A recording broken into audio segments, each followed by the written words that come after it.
आइए तो आज हम लोग समझते हैं फॉर्मलिज्म क्या है। सबसे पहले व्हाट इज फॉर्मलिज्म।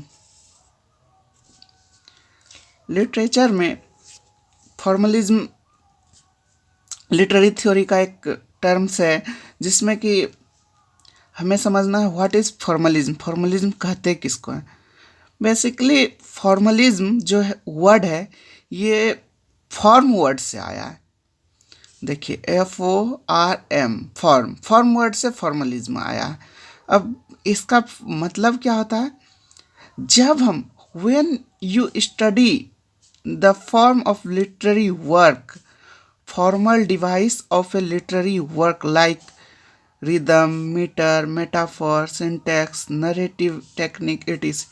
जब हम लिटरेचर पढ़ना शुरू करते हैं तो लिटरेरी वर्क में हम क्या पाते हैं, कुछ ऐसा लिटरेरी टर्म्स एंड डिवाइस आता है जो कि रिदम, आपका माइंड में आया होगा, रिदम तो पढ़े हैं। मीटर भी आता होगा, मेटाफर भी आया होगा, सिंटैक्स भी आया होगा, narrative technique.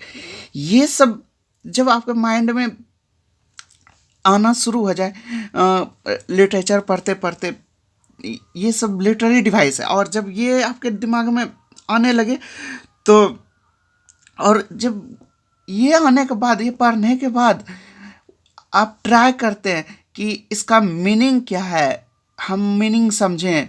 We study and try to get meaning. देखिए, study and try to get meaning, ये सब rhythm, metre, metaphor, syntax, narrative technique, ये सब पढ़ने के बाद हम उसका मतलब जब जानना सोचते हैं या शुरू करते हैं तो वही प्रोसेस को हम फॉर्मलिज्म कहते हैं।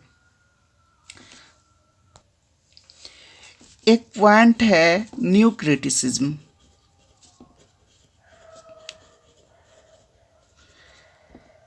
यहाँ अगर हम न्यू क्रिटिसिज्म पढ़ेंगे तो न्यू क्रिटिसिज्म में एक स्कूल ऑफ थॉट आता है। स्कूल ऑफ थॉट,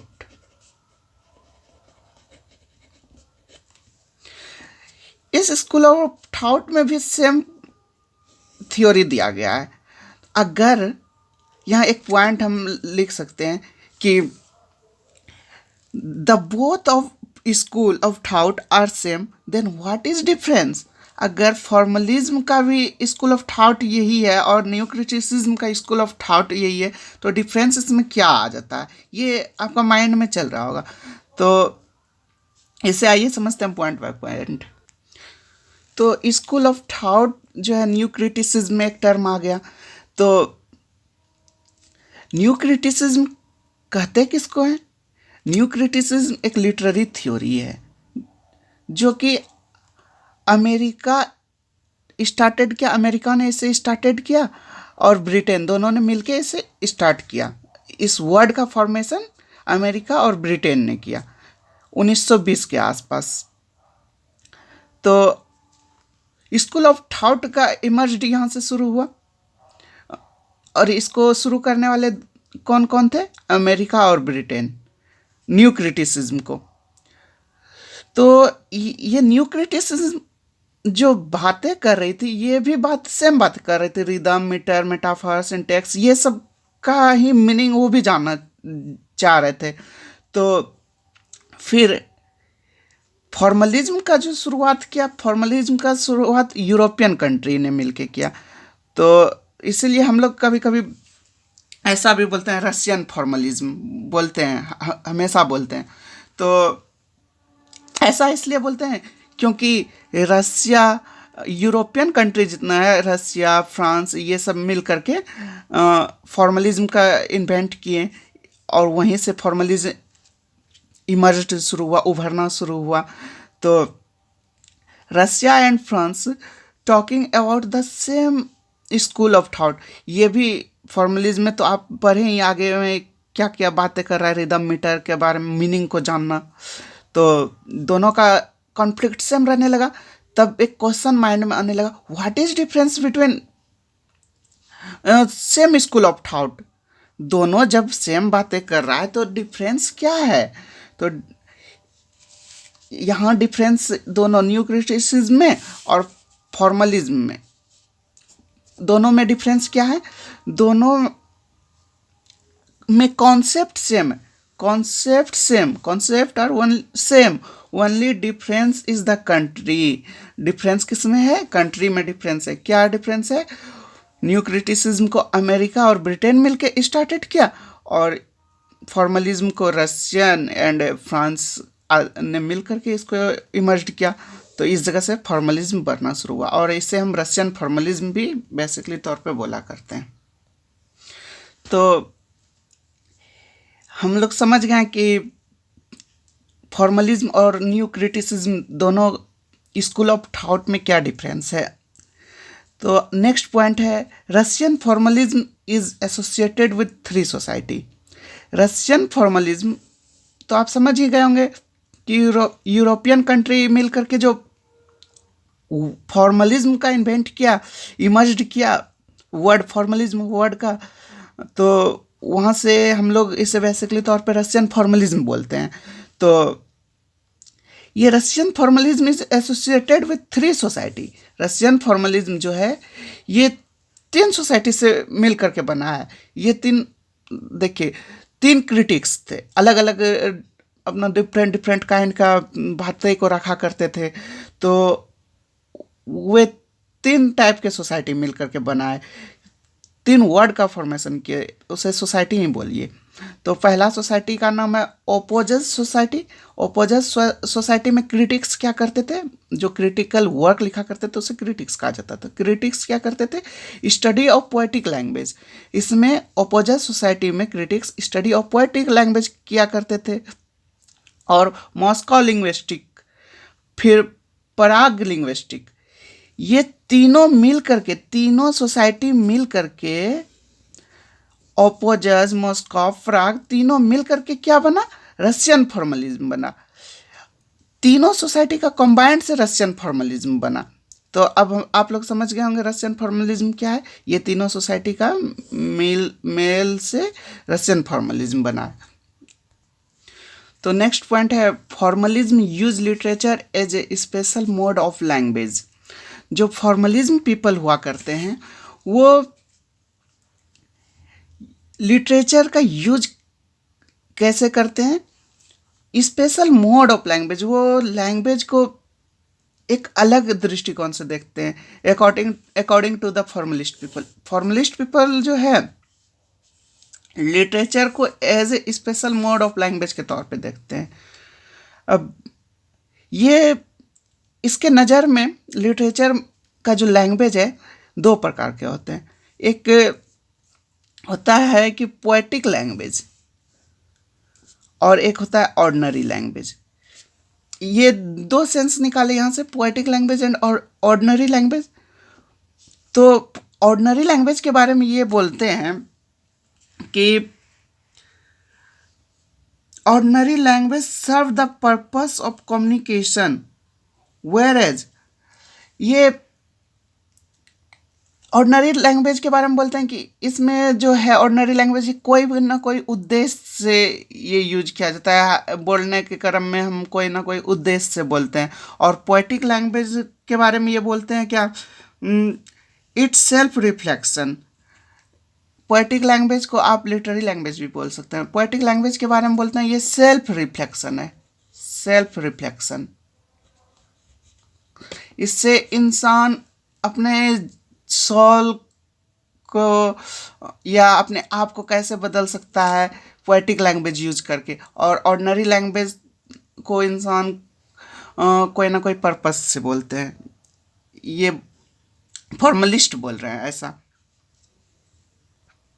एग्जाम्पल के तौर पे देख लीजिए ऑर्डिनरी लैंग्वेज। अभी जो हम आपसे बात कर रहे हैं तो इसमें कोई हम टर्म्स यूज किए, लिटरेरी टर्म्स, कोई रिदम मीटर कुछ यूज किए? कुछ नहीं, हम डायरेक्ट बोल रहे हैं।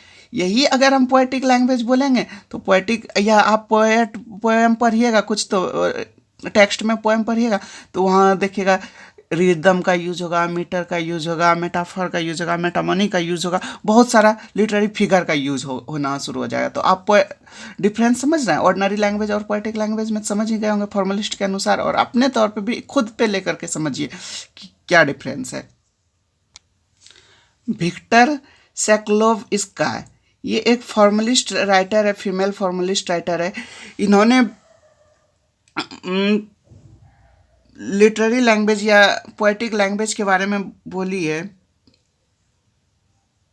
ओ सॉरी सॉरी, ये फीमेल राइटर नहीं है, ये मेल राइटर है। और इन्होंने पोएटिक लैंग्वेज के बारे में बताया है कि he says that the purpose of literary language is to deformalized। आपको पता है कि पोएटिक लैंग्वेज को लिटरेरी लैंग्वेज कहा जाता है। तो पर्पस जो है पोएटिक लैंग्वेज का क्या है? फैमिलियराइज्ड करना है। किसको डिफेमिलियराइज्ड करना है? लैंग्वेज को। तो द पर्पस, सॉरी, ये तो हम लोग पोएटिक लैंग्वेज के बारे में पढ़ें कि पोएटिक लैंग्वेज के बारे में क्या क्या सेल्फ रिफ्लेक्शन होता है। और विक्टर सेक्लोव इसका फॉर्मलिस्ट फिगर है, इन्होंने डिफेमिलियराइज्ड का कॉन्सेप्ट दिया। तो अब ऑर्डिनरी लैंग्वेज के बारे में समझते हैं क्या है।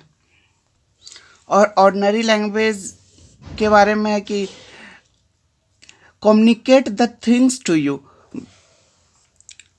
आई am using ordinary language to communicate the things to you. कोई भी ऑर्डिनरी लैंग्वेज अगर हम यूज करते हैं, क्यों? उस चीज़ को आप तक पहुंचाने के लिए हम ऑर्डिनरी लैंग्वेज का यूज करते हैं। और पोएटिक लैंग्वेज का क्या यूज है? डिफॉर्मलाइज्ड करना। डिफॉर्मलाइज्ड क्या करता है?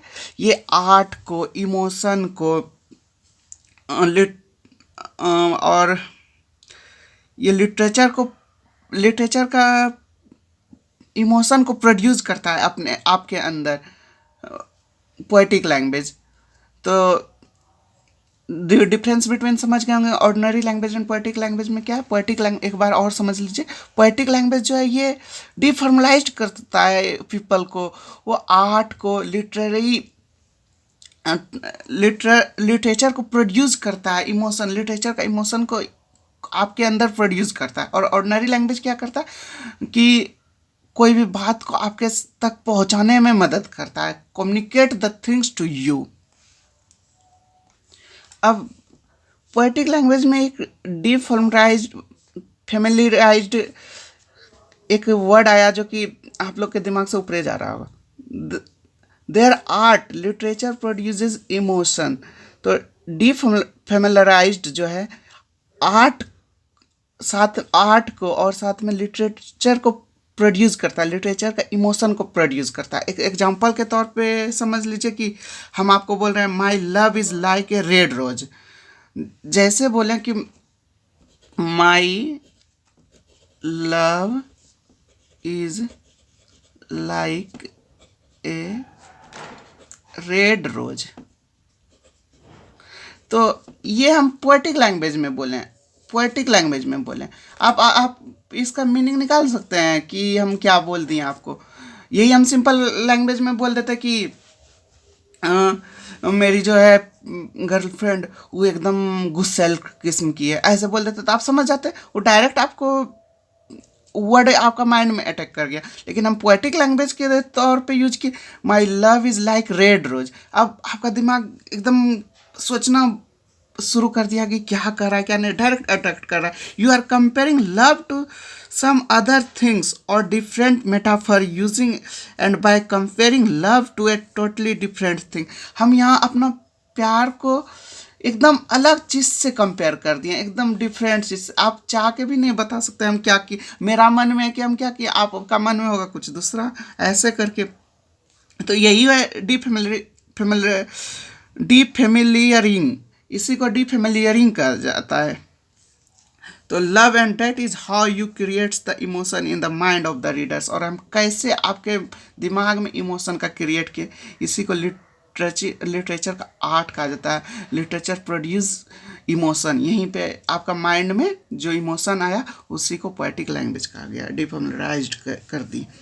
तो so defamiliarized it to make anything strange. तो डिफेमिलियराइज्ड क्या करता है, कोई भी चीज़ को अजीब बना देता है। देखिए हम सिंपल लैंग्वेज ना यूज करके डिफेमिलियराइज्ड यूज करती हैं, तो ये क्या करती है, पूरा इस सेंटेंस को ही अजीब बना दिया है। फिर एक एग्जांपल के तौर पे समझते हैं, if I talk about a rose in a poetic language, I would talk about a rose in such a manner that I would defamiliarized it. We all know the flower rose, but poet would present the idea of rose in such a manner that the concept of rose would be very different of strange to what we actually think. हम लोग red के बारे में, red rose के बारे में इतना समझ सकते हैं कि लाल गुलाब को रेड रोज कहा गया है, लेकिन पोएट जो है इस वर्ड के साथ ये पूरा सेंटेंस को इतना डिफेमिलियराइज्ड कर दिया है, इतना अजीब कर दिया है कि हम लोग को समझना पूरा स्ट्रेंज हो गया, अपने माइंड में एक्चुअली मतलब समझ नहीं पाए मीनिंग क्या कर रहा है। अब टाइप्स ऑफ फॉर्मलिज्म समझते हैं। फॉर्मलिज्म बेसिकली दो प्रकार के होते हैं, एक रशियन फॉर्मलिज्म होते हैं, एक फ्रेंच फॉर्मलिज्म होते हैं। रशियन फॉर्मलिज्म 1915 के समय स्टार्टेड हुआ था और फ्रेंच फॉर्मलिज्म भी यही समय के अराउंड में ही स्टार्ट हुए थे। अब हम लोग फॉर्मलिज्म पूरा समझ गए हैं। अब फॉर्मलिज्म का राइटर है रोमन जैकबसन, इसके बारे में नेक्स्ट वीडियो में समझेंगे। आप वीडियो पे बने रहें।